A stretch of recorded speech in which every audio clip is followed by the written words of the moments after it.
Hey guys, Brandon Woolham hanging out here in Nashville inside the CCM Cafe with our friend Brooke Robertson. How are you? I'm doing good. How about you? Good. It's been a while since you've been in any of our spaces. Yes. And it's been a while since you put out some new original music too. 4 years. 4 years. New single is finally out there, Hey God. Finally. Let's talk about the single, but first let's talk about why it takes 4 years to get new music from Brooke Robertson.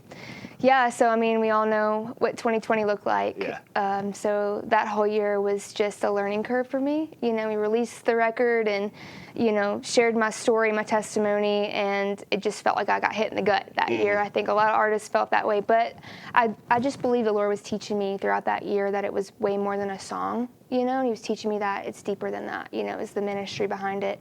And so it was a humbling year for me. That next year, we kind of got to tour a little bit. It wasn't too crazy. You know, I felt like there was a lot of opportunities that were canceled. And so I kind of felt like I was starting over in 2021, honestly.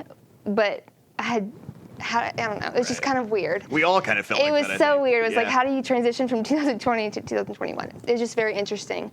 And then 2022, that year was kind of the same. And then our family got hit with my aunt who had a brain bleed. And it was just like an up and down 6 months of not sure what was going to go, you know, not sure what was going on with her. And we ended up losing her. She went to be with Jesus last year. So I didn't do anything for almost a year there, just dealing with wanting to be there for her and dealing with grief and just a lot of real life hard stuff, you know. And so finally getting to a point now where it's time, you know, and I felt like what I felt like was a setback truly, I believe, was just God teaching me.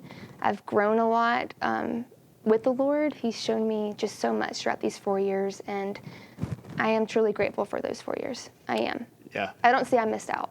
Yeah. Yeah.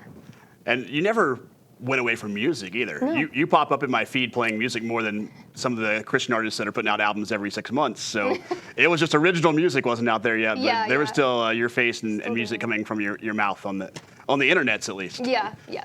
Speaking of that, like you do covers at least once a week. Have you ever thought about putting out at least like an EP of some of these covers that you do? I have maybe a little bit, but not really at the same time. I just love to put covers out. Just songs that are on my heart that week, or, you know, like my favorite worship song, I'll record it and share that with everybody. Yeah, we go back to this new single, Hey God. This is another very personal, vulnerable song when you're listening to these lyrics. Yeah. Is it easier for you to write those kind of songs other than like the praise songs? It is. You know, what's crazy is I love worship music, but I don't think I've ever written a worship song. It's just my mind always in the writing room goes straight to like stories or testimonies or just real raw lyrics, you know, as far as the storytelling go. Worship music obviously is real and raw. It's just different, you know what I mean when I say that. And so, I don't know, it's just my style of writing, truly. Yeah, kind of one of the downsides to Christian radio is the story songs don't often make it to the radio airwaves. Right. Have you thought about trying to do the crossover, kind of like Ann Wilson has done, where you take some of these songs to country radio? Truly, I'm just releasing these songs and letting God do what he wants with them, and I'm go with the flow. Yeah. Yeah. Let's go into a little more detail of this new single, Hey God, that's out there now. Yeah. So Hey God is just a song that I wrote as a conversation. Like, that's how I start all my prayers. Hey God, because he's so personal. But I actually wrote it a year before I would actually need it. Like, it's like God already knew. But that next year, my aunt, who was like a spiritual mom to me, had a brain bleed. And it was just 6 months of ups and downs and seeing, you know, maybe hope. And then realizing later on, like 3/16 of last year, she went home to be with Jesus. And so it was really hard for me to watch her go through all that suffering and believing for a miracle and people around us believing for her miracle. She never stopped praying throughout that time. She couldn't really form many sentences. Her speech was really hindered because of that, but she never stopped praying and talking to God.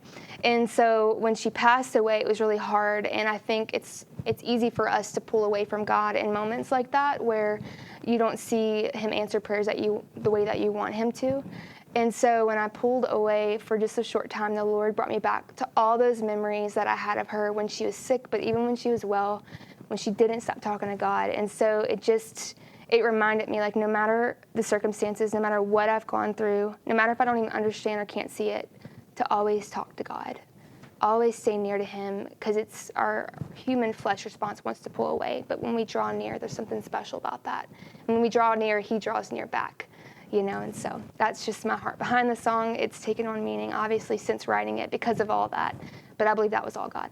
Another one of those personal songs, probably the most personal song you'll ever write in your life, is How We Got to Know You 4 years ago when Taking My Life Back came out. Maybe share a little bit about that song and how it's grown in these 4 years, the stories that you've heard from other girls who came to you. Yeah, so Taking My Voice Back is my testimony.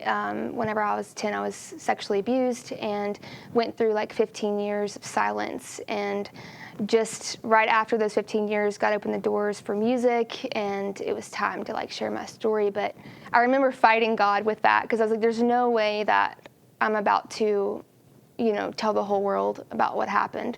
I don't know how to do it. You know, it's one of those things, how do you go from silence to telling the whole world that, you know, you had been through that as a little girl? But the Lord walked with me through those 15 years, you know, and I see that now looking back. He was truly with me in all those moments where I felt alone. But it's been amazing and healing for me, and I know many others who've heard it as well. And I remember just sitting down with people that I loved, and one person, particularly my aunt, she sat down, she's like, this is the very beginning of healing for you, you know, whenever I forgave my abuser. And I was like, you know, how is that even possible? You know, I forgave, shouldn't that be it? You know, and as I've walked through these 4 years of telling my story to other people, it's been healing for me. And the Lord, he's even been like highlighting things in my life, like, Brooke, that's not true, that's from trauma, you know, like just letting him go there in the broken parts, in the hidden places in my life that I didn't even know were there, surfacing that, healing that, and that way I'm able to go out and share my story from a place where I'm truly healed. And it's been amazing. Like that first year that it released, I didn't get to go out on tour, but messages flooded in of like, Brooke, I needed to hear that testimony, that story. You know, I've been able to forgive my abuser, you know, because of that. And like, I've had so many conversations that just make me want to cry, because I'm like, this is why I do it. It's not to sing a song, but it's to show others that you don't have to walk in bondage anymore. Like you can forgive and be completely set free. You don't realize how heavy unforgiveness is, and I didn't either until I forgave and was able to feel that lightness again.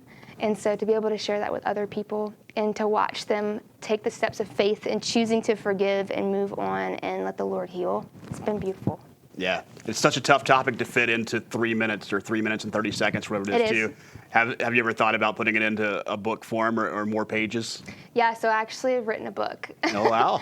Yeah, so it's finished as far as on my end. There's some other things that we have to do, and we're working on the details for that. So are there already other songs in the works already recorded? Are we getting more new music this year, or we got to wait 4 more years? No, we're not going to wait 4 more years. Yeah, so Hey God's coming out, or will be out by the time this is out, and we have one more ready to roll, and we have several that are already written, so that are going to be produced. Are people going to get a chance to hear these songs out on the road this year? Are there tour plans for the fall? Yeah, so honestly, opportunities are here and there, and not really consistent, so any opportunities that I get, absolutely, I'll be able to sing these songs. Yeah. You can listen to Hey God. It's out there on all the streaming services now, Spotify, Amazon, iTunes, Apple Music, and all the ones we're forgetting about right now. Hey God, Brooke Robertson. Look it up.